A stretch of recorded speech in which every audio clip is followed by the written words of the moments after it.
Good morning student. देखिए student, कल हमने स्टेट्स ऑफ मैटर पदार्थ की अवस्था वाला लेसन चालू किया था और उस लेसन के अंदर हमने कल की जो गैसीय अवस्था थी उसको प्रारंभ किया था। गैसीय अवस्था, ठीक है, उसको व्यक्त करने के लिए चार भौतिक मानों की मैं रिक्वायरमेंट बताई थी: मूल, ताप, दाब और आयतन। उसके बाद ये बताया कि गैसें कितने प्रकार की होती हैं, आदर्श गैसें और वास्तविक गैसें। और उसके बाद मैंने आपको गैसीय नियम प्रारंभ किए थे और गैसीय नियमों के अंदर हमने पहला नियम पढ़ लिया था बॉयल का नियम।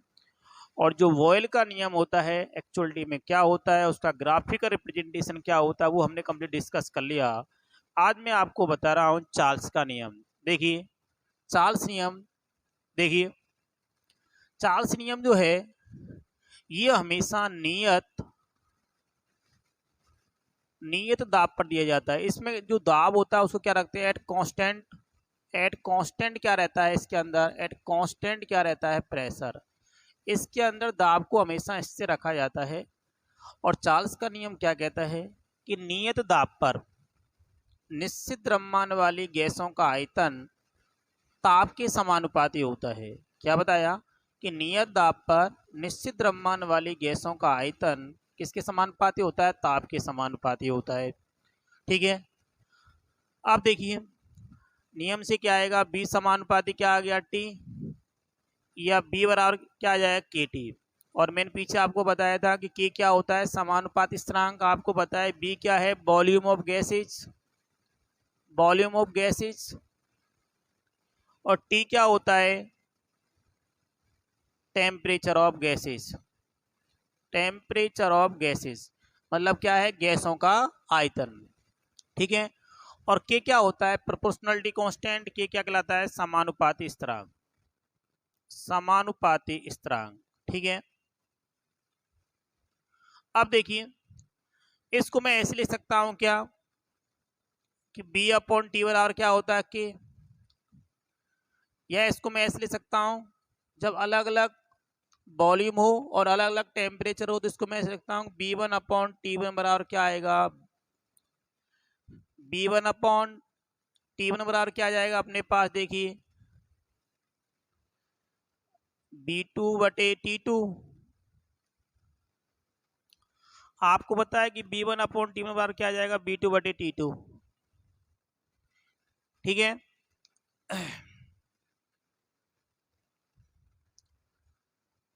क्लियर, समझ में आ गया कि बी वन बटे टी वन बराबर क्या होता है, बी टू बटे टी टू होता है। क्लियर, अब देखिए इसका एक सेकंड कथन और दे रखा है जो इंपॉर्टेंट होता है, जो आपको आना चाहिए। ये तो मैंने इसका पहला कथन बताया कि B one upon T one बराबर क्या होता है, बी टू बटे टी टू होता है।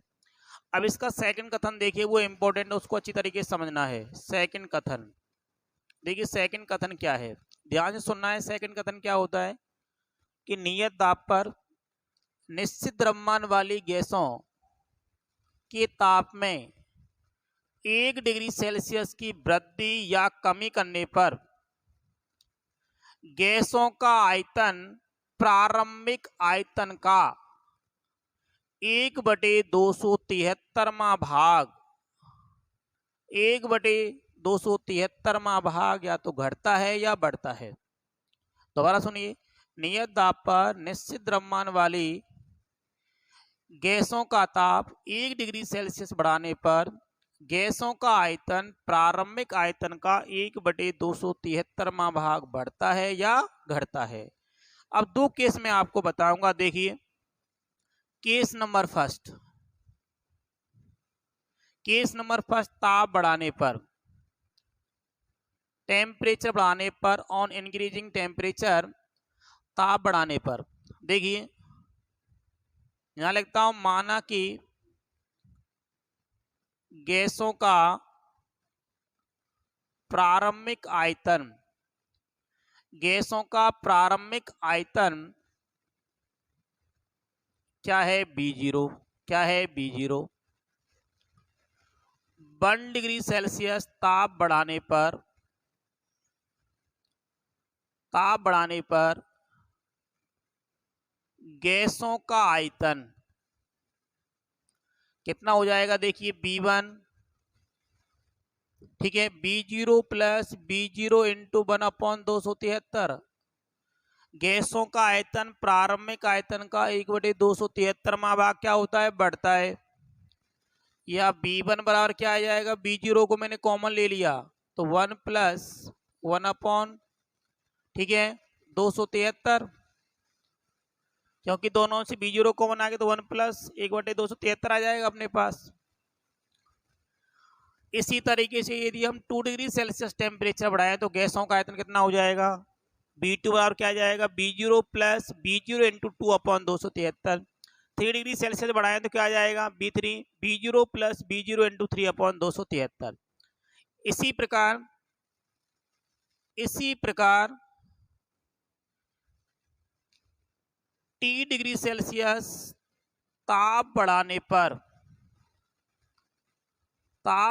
पर गैसों का आयतन BT कितना होगा, B0 plus B0 into T upon 273, या BT, ठीक है, इसमें से B0 मैंने कॉमन लिया तो 1 प्लस T अपॉन 273। अब देखिए क्या BT प्लस B0 273 क्या आ गया, इसका एलसीएम आ गया तो 273 प्लस T, या इसको मैं ऐसे ले सकता हूं कि BT अपॉन B0 बराबर 200, उल्टा लिख दिया, T प्लस 273 अपॉन कुछ नहीं दे रखा, 0 प्लस 273। इसका मतलब क्या है, यदि आप गैसों का टेम्परेचर बढ़ाएंगे तो गैसों का वॉल्यूम क्या होगा, बढ़ेगा। ठीक है, BT किसके समानुपाती होगा, T के, B0 के समानुपाती हो गया 0 के। क्लियर, अर्थात मैं इसको ऐसे ले सकता हूं, अर्थात देखिए, अर्थात B समानुपाती क्या आ गया, T, B समानुपाती T टेम्परेचर, B समानुपाती क्या आ गया, टेम्परेचर। यदि आप टेम्परेचर बढ़ाएंगे तो गैसों का आयतन क्या होगा, बढ़ेगा। क्लियर होगा। अब हम बात करते हैं केस नंबर सेकंड। अब देखिए केस नंबर सेकंड को मैं इधर बता रहा हूं। देखिए केस नंबर सेकंड, देखिए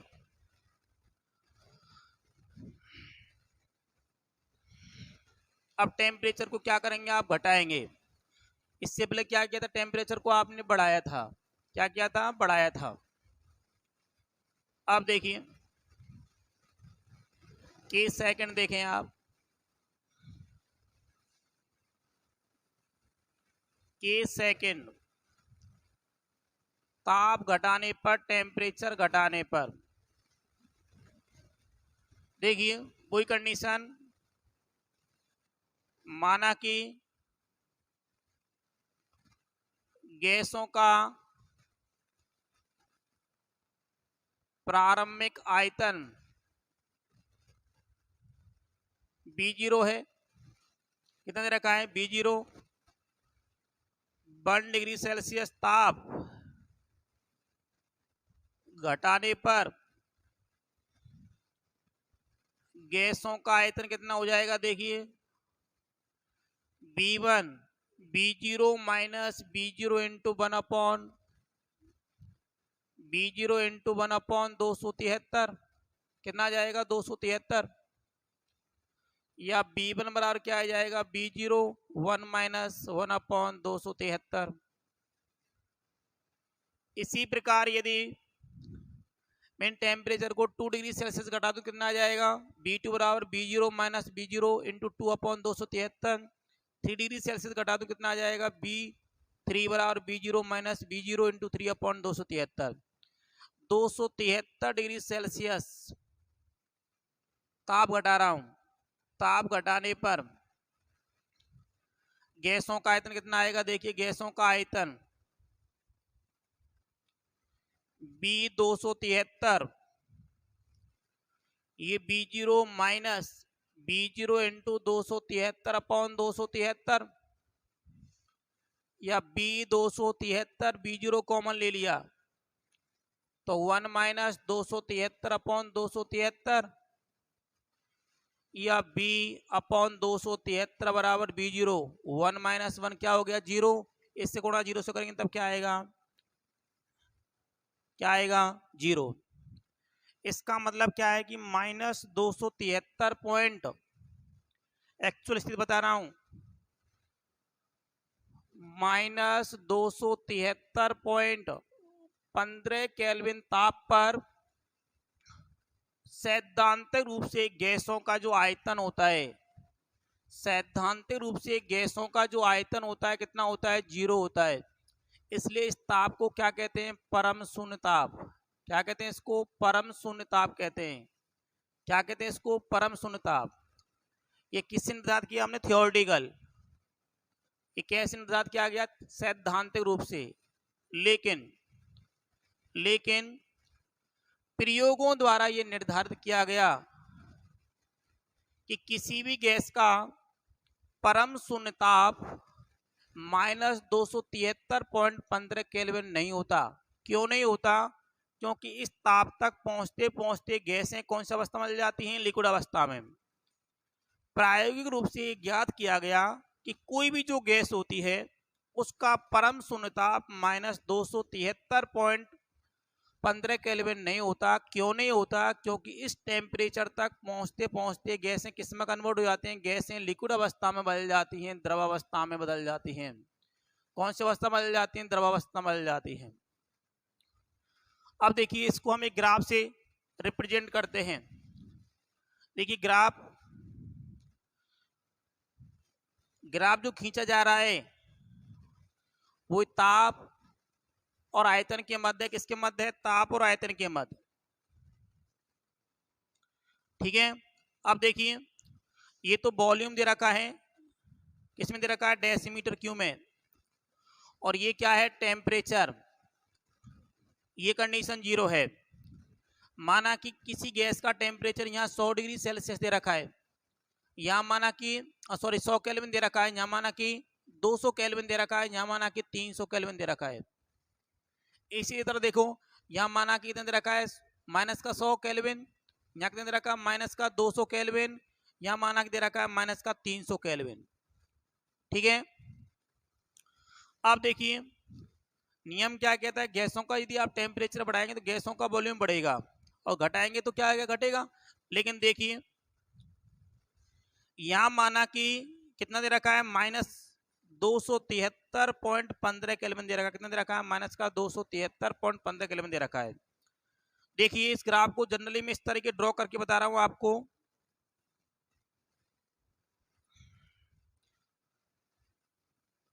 इधर देखिए आप, थोड़ा सीधा बना रहा हूं, अब इसको समझना है आपको। देखिए जब आप इस डायरेक्शन में टेम्परेचर बढ़ा रहे हैं तो गैसों का वॉल्यूम क्या हो रहा है, बढ़ रहा है। लेकिन जैसे गैस टेम्परेचर को आप 0 कर रहे हैं तो गैसों का वॉल्यूम भी क्या आ गया है, 0। लेकिन जब आप टेम्परेचर को 0 से कम करते हैं, ठीक है, तो -273.15 केल्विन ताप पर, ठीक है, गैसें जो हैं वो किस में कन्वर्ट हो जाएंगी, लिक्विड अवस्था में। इधर देखिए दोबारा सुने, इधर आप टेम्परेचर को बढ़ा रहे हैं, जब टेम्परेचर बढ़ाएंगे तो गैसों का वॉल्यूम बढ़ रहा है। इधर टेम्परेचर क्या हो रहा है, घट रहा है, घटा रहे हैं। घटाने पर इधर क्या हो रहा है, बढ़ रहा है। लेकिन जब आप टेम्परेचर बढ़ाएंगे तो यहां तो क्या हो गया, गैसों का वॉल्यूम 0 हो गया। लेकिन जैसे ही -273.15 केल्विन टेम्परेचर होता है तो कोई भी जो गैस होती है किस में कन्वर्ट हो रही है, लिक्विड अवस्था में कन्वर्ट हो रही है। लेकिन मैंने ऊपर आपको बता दिया कि सैद्धांतिक रूप से कोई भी जो गैस होती है उसका परम शून्य ताप कितना होता है, -273.15 केल्विन होता है, क्योंकि इस टेम्परेचर पर गैसों का वॉल्यूम क्या हो जाता है, 0 हो जाता है। लेकिन प्रायोगिक रूप से बिल्कुल सही नहीं है, क्योंकि यहाँ 0 हो गया गैसों का वॉल्यूम। यहाँ इस टेम्परेचर तक आते आते कोई भी जो गैस होगी किस में कन्वर्ट हो जाएगी, लिक्विड अवस्था के अंदर कन्वर्ट हो जाएगी। क्लियर हो गया समझ में। अब हम बात करते हैं, नेक्स्ट नियम दे रखा है गैलुसैक का नियम। किसका नियम दे रखा है, गैलुसैक का नियम।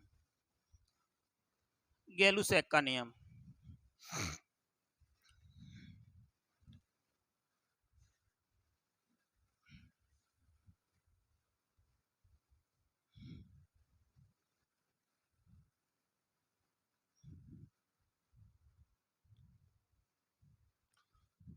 तीसरा जो नियम दे रखा है वो दे रखा है गैलुसेक का नियम।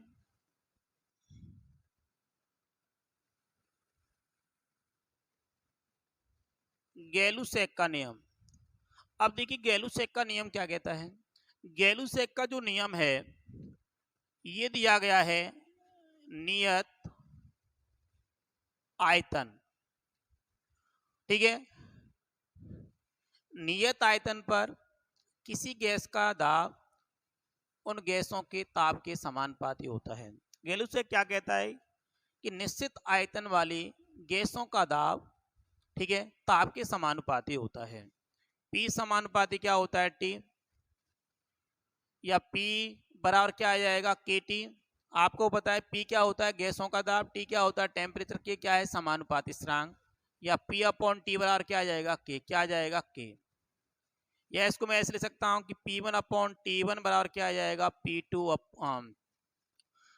अपॉन क्या आ जाएगा, T2। क्लियर। इसका यदि मैं ग्राफिकल रिप्रेजेंटेशन शो करूं तो P किसके समानुपाती है, टेम्परेचर के। तो देखिए ग्राफिकल रिप्रेजेंटेशन क्या आएगा, इसका मतलब क्या, टेम्परेचर को यदि आप बढ़ाएंगे तो P का मान क्या होगा, बढ़ेगा। तो देखिए ये तो टेम्परेचर है और ये क्या है, प्रेशर। इसका मतलब क्या है, ये इस डायरेक्शन में यदि आप टेम्परेचर को बढ़ा रहे हैं तो गैसों का दाब क्या होगा, बढ़ेगा। और वक्र कैसा आएगा अपने पास, इस तरीके का वक्र आएगा। और नियत आयतन पर ये जो वक्र खींचे जाते हैं इनका नाम होता है समायतनिक वक्र। क्या कहते हैं इनको, समायतनिक वक्र। तो ये जो वक्र होता है कैसा वक्र कहलाता है, समायतनिक वक्र। इस इंग्लिश में कहते हैं आइसोकोरिक, आइसोकोरिक वक्र ग्राफ। क्या कहते हैं इसको, आइसोकोरिक ग्राफ या समायतनिक वक्र। क्या कहते हैं इनको, समायतनिक वक्र। समायतनिक वक्र क्या कहते हैं इनको, समायतनिक वक्र। क्लियर। अब देखिए चौथा जो नियम है वो कहलाता है अपने पास आवोगाद्रो का नियम। आवोगाद्रो का नियम। आवोगाद्रो का नियम, आवोगाद्रो लॉ। आवोगाद्रो जो लॉ होता है ये क्या कहता है, आवोगाद्रो लॉ के अंदर क्या होता है, दो चीज कांस्टेंट रहती हैं, ताप एवं दाब, ठीक है। कोई भी जो गैस होगी उसका टेम्परेचर कांस्टेंट रहेगा, प्रेशर कांस्टेंट रहेगा। तो नियत ताप एवं दाब पर, नियत ताप एवं दाब पर निश्चित द्रव्यमान वाली गैसों का आयतन उनके मूलों की संख्या के समानुपाती होता है। दोबारा सुनिए मैंने क्या बताया कि नियत ताप एवं दाब पर निश्चित द्रव्यमान वाली गैसों का आयतन उनके मूलों की संख्या के क्या होता है, समानुपाती होता है। देखिए ये गैसों का आयतन दे रखा, माना कि बी, मूलों की संख्या क्या दे रखी है अपने पास, स्मॉल एन। तो बी क्या आ जाएगा, बी बराबर आ जाएगा के एन, ठीक है। ये क्या है, समानुपाती स्थिरांक। ये क्या होता है, समानुपाती स्थिरांक। अब देखिए इधर देखें आप, बी क्या है, वॉल्यूम ऑफ गैसेज, ठीक है। और एन क्या होते हैं, number of moles of gases, ठीक है। Number of moles of gases, गैसों के मोलों की संख्या होती है, ठीक है। अब देखिए आवोगाद्रो जो नियम होता है इसका एक सेकंड कथन और होता है। यदि मैं गैसों के मोल, गैसों का जो आयतन है इसको भी क्या कर दूं, निश्चित कर दूं, तो देखिए सेकंड कथन क्या होता है, समान आयतन। अब आयतन को भी मैंने कांस्टेंट कर दिया, तीन चीज कांस्टेंट हो गए, ताप, दाब और समान आयतन, ठीक है। तो देखिए समान नियत ताप एवं दाब पर सभी गैसों के समान आयतन में गैसों के अणुओं की संख्या, गैसों के मोलों की संख्या क्या होती है, समान होती है। इसको आप कैसे सिद्ध करेंगे, इसको आप इस तरीके सिद्ध कर सकते हैं, माना कि अपने पास दो गैसें दे रखी हैं, कैपिटल ए और बी दे रखी हैं। इसके मोलों की संख्या मैंने मान ली है एन ए, इसका वॉल्यूम क्या मान लिया मैंने, बी ए, इसका क्या मान लिया एन बी, और इसका क्या मान लिया है मैंने, बी बी।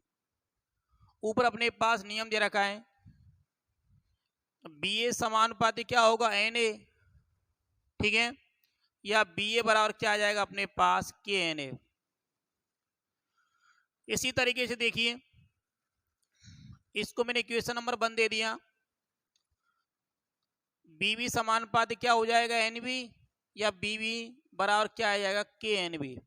क्लियर, इसको मैंने समीकरण नंबर 2 दे दिया। कंडीशन क्या है, वॉल्यूम क्या कर रखा है मैंने, समान कर रखा है, बी ए का मान किसके बराबर कर रखा है मैंने, बी बी के। तो अपने पास क्या आ जाएगा, के एन ए बराबर क्या आ जाएगा, के एन बी। के से के कैंसिल आउट हो, क्या आ गया अपने पास, एन ए बराबर आ गया अपने पास एन बी। तो मैंने आपको बताया कि नियत ताप एवं दाब पर सभी गैसों के समान आयतन में गैसों के मोलों की संख्या या अणुओं की संख्या भी क्या होती है, समान होती है। तो क्लियर, मैंने अभी आपको 4 नियम बता दिए, बॉयल नियम, चार्ल्स नियम, आवोगाद्रो नियम और गैलुसैग नियम। अब मैं आगे बात करता हूं, ठीक है, नेक्स्ट टॉपिक की तरफ। और जो नेक्स्ट टॉपिक दे रखा है वो अपने पास दे रखा है आदर्श गैस समीकरण की व्युत्पत्ति। ठीक है, आदर्श गैस समीकरण की व्युत्पत्ति। तो देखिए, आदर्श गैस समीकरण जो होती है उसको कैसे डेराइव करते हैं। आदर्श गैस समीकरण की व्युत्पत्ति, देखो, जो आदर्श गैस समीकरण होती है उसको कैसे डेराइव करते हैं।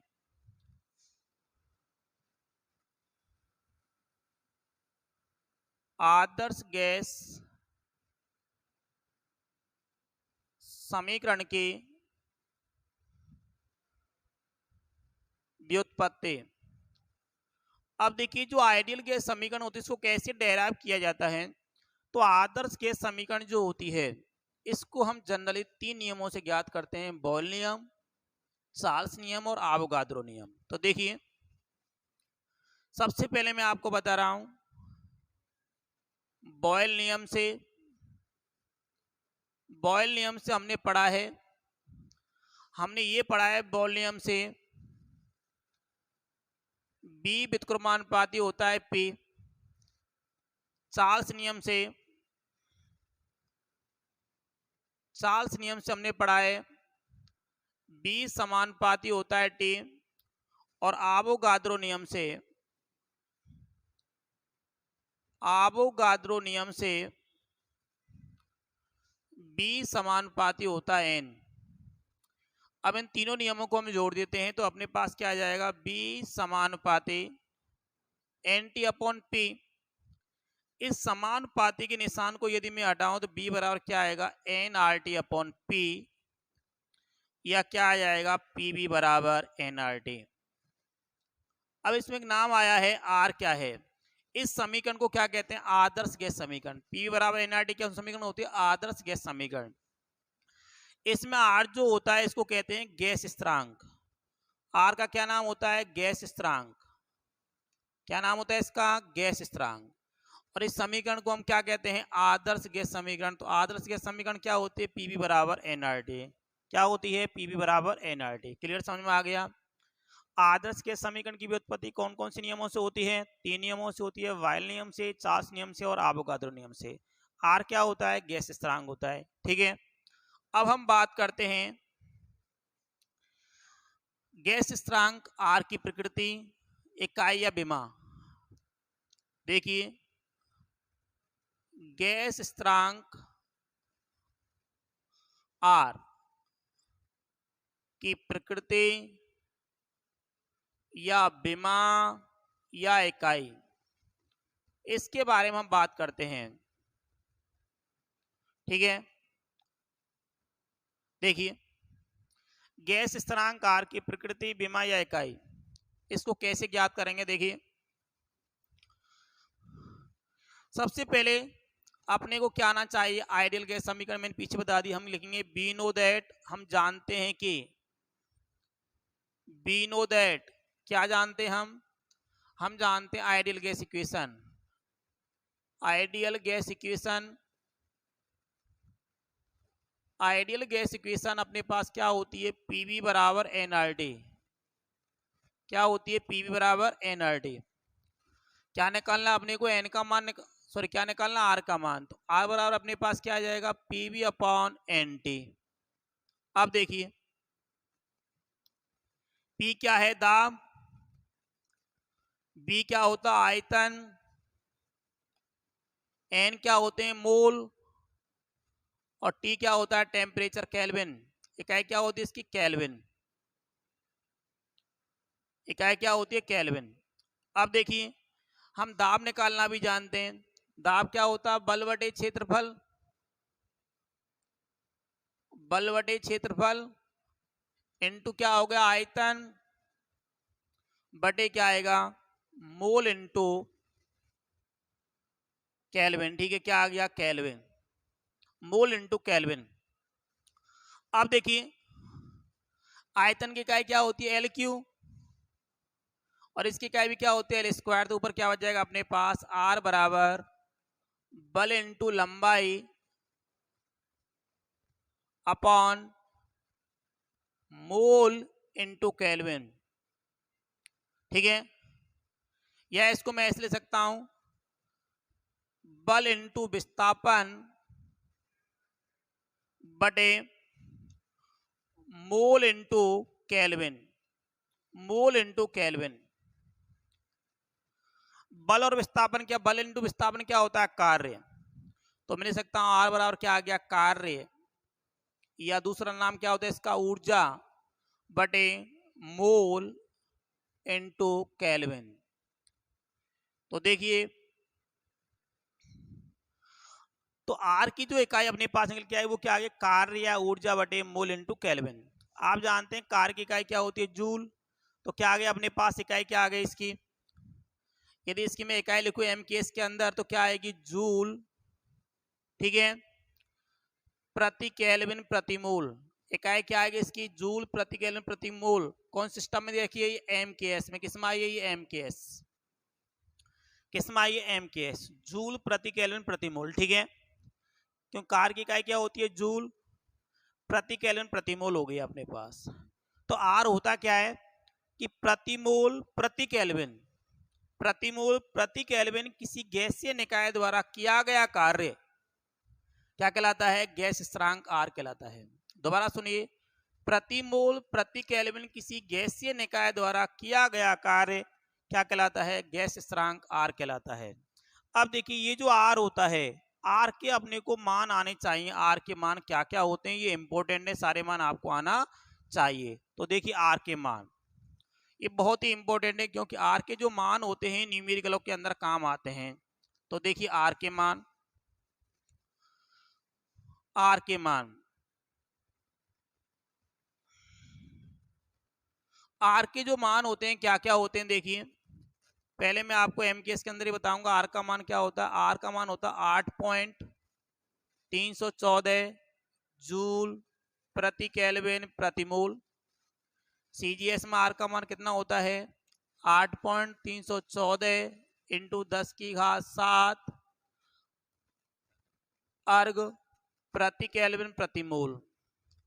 आर का मान लीटर वायुमंडल कितना होता है, 0.0821 लीटर वायुमंडल प्रति केल्विन प्रति मोल।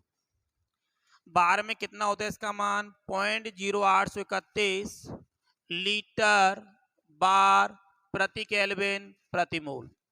ये आर के मान है जो आपको आने चाहिए। इन मानों की बार बार आपको रिक्वायरमेंट पड़ेगी। ठीक है, ये जो मान है 4 ये आपको आने चाहिए, क्योंकि इससे संबंधित कुछ न्यूमेरिकल्स होते हैं जो सॉल्व किए जाते हैं। आर का मान आपको नहीं देता, आर का मान आपको एम के एस में कितना होता है, 8.314 जूल प्रति केल्विन प्रति मोल होता है।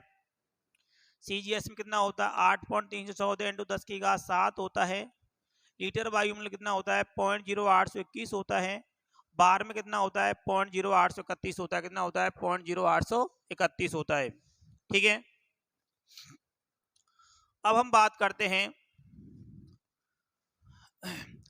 गैसों के दाब और घनत्व के मध्य संबंध। गैसों के दाब और घनत्व के मध्य संबंध, ठीक है। तो देखिए गैसों के दाब और घनत्व के मध्य क्या रिलेशन होता है, देखिए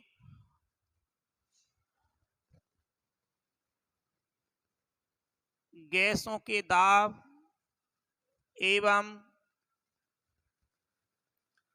घनत्व के मध्य संबंध, गैसों के दाब एवं घनत्व के मध्य रिलेशन। हम जानते हैं घनत्व, घनत्व क्या होता है, डी बराबर क्या होता है, द्रव्यमान बटे आयतन। लेकिन हमने पढ़ा है अभी, वी नो दैट, हम ये जानते हैं आइडियल गैस समीकरण पीवी बराबर एनआरटी, ये जानते हैं। और एन क्या होती है, मोलों की संख्या, मूल निकालना भी हम जानते हैं, ग्राम में मात्रा बटे अणुभार। तो देखिए अपने पास क्या आ जाएगा, पीवी बराबर एन का मान रखिए small M upon capital M R T, या पी निकालना है अपने को तो small M upon B R T upon M, ठीक है। स्मॉल एम अपॉन बी क्या होता है, डी, तो अपने पास क्या आ जाएगा, पी बराबर आ जाएगा D R T upon M. क्योंकि हम जानते हैं डी बराबर क्या होता है, डी बराबर होता है स्मॉल एम अपॉन बी, ग्राम में मात्रा बटे आयतन। तो अपने पास गैसों का जो घनत्व होता है और जो आयतन होता है उसके मध्य क्या रिलेशन क्या आया, पी बराबर D R T upon M. इसमें कि जो कैपिटल एम होता है वो क्या होता है, अणुभार, कैपिटल एम क्या होता है, अणुभार। स्मॉल एम क्या होता है, द्रव्यमान होता है ग्राम में, स्मॉल एम क्या होता है, द्रव्यमान। स्मॉल एम क्या होता है, मास इन ग्राम, मास इन ग्राम। ये थोड़ा सा आपको ध्यान रखना है, ये मास आपको दिया जाता है, अणुभार आपको आना चाहिए। डी क्या होता है, घनत्व। तो ये रिलेशन है जो आपको आना चाहिए। इससे संबंधित भी कुछ न्यूमेरिकल्स होते हैं जो आपको आने चाहिए, ठीक है। अब हम बात करते हैं, एक लास्ट पॉइंट और दे रखा है, बॉयल ताप। बॉयल ताप, बॉयल ताप क्या होता है, वह ताप जिस पर कोई वास्तविक गैस आदर्श गैसों की भांति कार्य करती है, वह ताप जिस पर कोई वास्तविक गैस आदर्श गैसों की भांति कार्य करती है, उस ताप को बॉयल ताप कहते हैं। इसको टीवी से दर्शाते हैं, टीवी बराबर होता है ए अपॉन आर बी, ए अपॉन आर बी। मैंने क्या बताया कि वह ताप जिस पर कोई रियल गैसेज आदर्श गैसों की भांति कार्य करती हैं उसे बॉयल ताप कहते हैं। इसमें स्मॉल ए एंड बी क्या होते हैं, स्मॉल ए एंड बी होते हैं वान वाल कांस्टेंट। क्या होते हैं, वान वाल कांस्टेंट, वान वाल स्थिरांक होते हैं। स्मॉल ए और बी क्या होते हैं, वान वाल स्थिरांक, ठीक है। तो देखिए स्टूडेंट, आज मैंने आपको सारे गैसीय नियम बता दिए, आइडियल गैस समीकरण की व्युत्पत्ति बता दी, गैस स्थिरांक आर की इकाई बता दी, आर के मान बता दिए, और गैसों का दाब घनत्व के मध्य क्या रिलेशन होता है, ठीक है। और बॉयल ताप क्या होता है, इसका मान क्या होता है, ये सारी चीज़ें मैंने आपको आज बता दी।